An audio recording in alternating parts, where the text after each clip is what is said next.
Hi, my name is Saraya Brooks, and my presentation was on the religious experience of the Pope Benedict. So just to go over a little table of context, we're first going to go over the Pope, and we're just going to go a little brief biography on him. We should know a little bit about him. This is his experience after all. Then we're going to get into the meat of his religious experience. We're going to go over where, when, how it happened, how it manifested. I'm going to talk a little bit about William James. I'm going to give a brief biography on him, and then I'm going to define his characteristics, just a little refresher. And then that, along with realism or non-realism, we're going to go over how those relate to the Pope Benedict and his experience. So it should be a very good time. So a little biography on the Pope Benedict. Joseph Ratzinger is his untitled name. He was born April 16th, 1927. What's very interesting about his birth is that Germany in World War II, his early life, that of his childhood, it was very marked by warfare, so a bit of a rough upbringing. This conflict in his life would eventually move him to serve as an artillery and anti-aircraft serviceman. I thought that was super cool. When you hear the word Pope and you see that of a priest, you don't really, military service doesn't pop into your head. But other than military service, the Pope would go on in education. He would become a professor, and then we're going to talk a little bit about his ordainment. So he would attend the University of Munich in Germany from 1946 to 1951. He would study philosophy and theology. However, later in his life, he would go a little bit more on theology. He would eventually be ordained as a priest, cathedral at Freising towards the end of 1951. I do have a picture of that somewhere in the PowerPoint. It's a very beautiful cathedral. Here is the priest Benedict in his early life.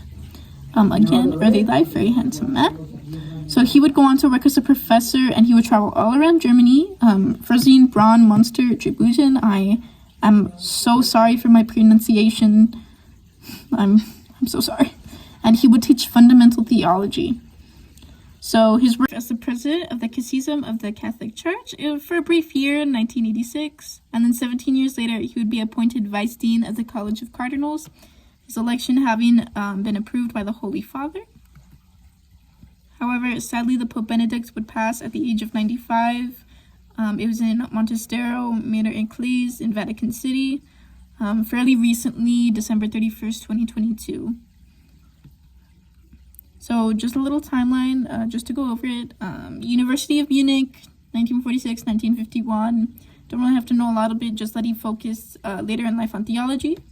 Ordainment as priest, gorgeous cathedral at Freising. Ordainment took place later in 1951. Hey, service of the CCC, brief year, don't really got to know a lot about it. And then later in 2013, his religious experience. And then, not to spoil too much, get too much into it, but this experience would eventually lead to his retirement, February 28th, 2013, very shortly after. So, to quote The Guardian on Pope Benedict's resignation, the Pope had claimed that God told him to resign during a mystical experience that lasted months. He said that the experience inspired him to dedicate his life to prayer. Woo! Very spooky. I'm sorry. Not spooky, but you get my gist. So let's talk a little bit about his religious experience. So the Pope Benedict had attributed his resignation at 86 to a mystical experience, as stated before, The Guardian. However, this mystical experience would not have that of an apparition or voice, rather than an absolute desire that would fill the Pope when in prayer. So, to quote NPR, this report seems credible. It accurately explains the spiritual process that brought Benedict to resign. So, what's implied by NPR is that this religious experience was not only just spooky, but it was also a spiritual process, which I found super cool. And the report, as stated, NPR would say it, and then The Guardian would say it. The report allegedly came from a Vatican official that had been in close contact with the Pope Benedict during this experience. So I thought it was pretty cool. Where? Okay. So a specific location is not properly documented. I couldn't even find a lot on it. However, with the information we are given, we can make some pretty good inferences. So the Pope, in his months leading up to that of his religious experience, mystical experience that lasted months, just to let you know, during those months, he had taken place at the age of 85. He was most likely in the German state of Bavaria, in the capital of Munich. So it would manifest during prayer, so we can infer that prayer, since it's most likely taken in a monastery or another private place of worship, we can assume the religious experience took place Munich, Germany, Bavaria, private place, monastery, maybe. So, just to eagle it down. So how? So the quote by the Guardian pretty much explained the whole thing, but just to reiterate, the Pope Benedict had not seen an apparition or a manifestation, no doors closing by themselves. It was, in fact, rather a pull or prompting from God when in prayer. So, the outcome. His deteriorating health will come out a little bit more throughout the presentation, but leading up to, during, and after the Pope's experience, due to his age at 85, he would experience deteriorating health. And I feel like it contributed to his religious experience. We'll talk more about that later. The outcome, or the main one, came out as his resignation as Pope. Now, the Pope had described his experience as pulling him to retire. And, he would heed this. He would announce his resignation February 11th, 2013. Eventually retire to the Monster Eccles Monastery located in the Vatican Gardens. Beautiful place. The pictures were quite lovely. I'll see if I have one on this PowerPoint. I'm not sure. I cannot remember. But during his retirement, he would focus on his personal relationship with God and dedicate himself to prayer. So hopefully, the Vatican Gardens provided a nice retirement and an even nicer passing. Enough about the Pope. Let's talk a little bit about William James. So just a little biography on this guy.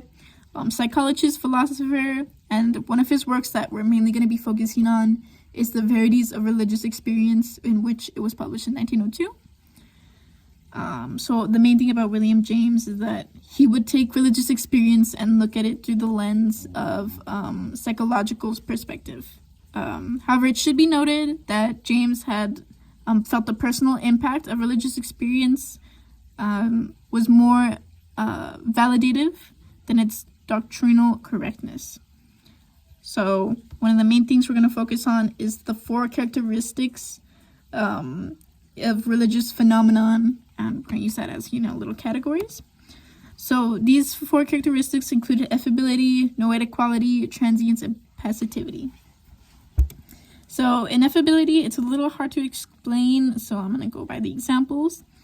Affability describes that of a religious experience in which the holder cannot properly explain it. Think of explaining a color to a blind person that has never seen that color before. You can describe blue, you can try and say, oh, this color is cold, this color is light. The blind person, they won't really know what you're talking about. So that's basically an affability. You can try as you might to explain it, but it cannot be properly explained, or at least if it is very vague. Next is noetic quality. This would be like a prophet given instruction from a higher being. So this is a religious experience that directly provides insight to the beholder. Transience, religious experience that is temporary. I feel like this is the most common one. Example would be that of a scene from House of the Dragon, where Damon, the rogue prince, is slept on a weirwood bed and is then beholden to dreams of mysticism and ooh, spooky, where he reflects on his inner teachings on how Rhaenyra is queen. And that was technically a religious experience, since in Game of Thrones, the weirwood are technically... Okay, I'm sorry. The weirwood are technically gods. It was a religious experience. I thought it was a really good example. Sorry. In passivity, as a religious experience that is seemingly manifested by external forces. For example, the possession of some sort that directly transmutes knowledge. That example is kind of weak. A better one would be There was on FitFam, I think, about a little boy who had drowned for a moment, and then when he was resuscitated, he had exclaimed that God was real, and he wrote it like on a little napkin or something. I don't know, but that would be an example of passivity. So let's go over how these relate to the Pope Benedict and his experience. So let's start with Notaic. I found that it did not relate to the Pope's experience. The Pope Benedict, he was given a sort of insight that had tied into his eventual resignation and retirement. However, it was not specific. You know, it was just described as a pull, so there was no direct communication, only a feeling. So Noetic, not happening. Ineffability is applicable to the Pope Benedict's experience. The Pope Benedict had described this experience with a great vagueness, like he could not truly express his experience to that of Vatican officials or anyone else. So ineffability, yes. Transience, no. The whole thing about transience is that it's fleeting, it comes once and then it's gone the next, like a dream. As, you know, call back to House of the Dragon, it was only a dream.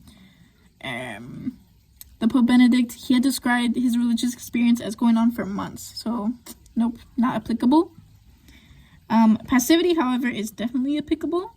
With the added context of the Pope's declining health, you know, he was 86, he was going through a little bit of a rough patch. That would technically be an external force that could have led up to, you know, his religious experience. So, yeah. Let's talk a little bit about realism and non-realism. So realism, as applied to religious experience and religious philosophy in general, is the idea that a religion and its teachings are based in reality. And I think it'll make a little more sense when I explain non-realism, as applied to religious experience, is the idea that a religion and its practices are limited by the humanity it was curated in. So it'll make a little more sense. So I decided that realism was most applicable to the Pope Benedict's experience. So since the Pope Benedict Christianity, the Bible and its teachings exist outside of human perception.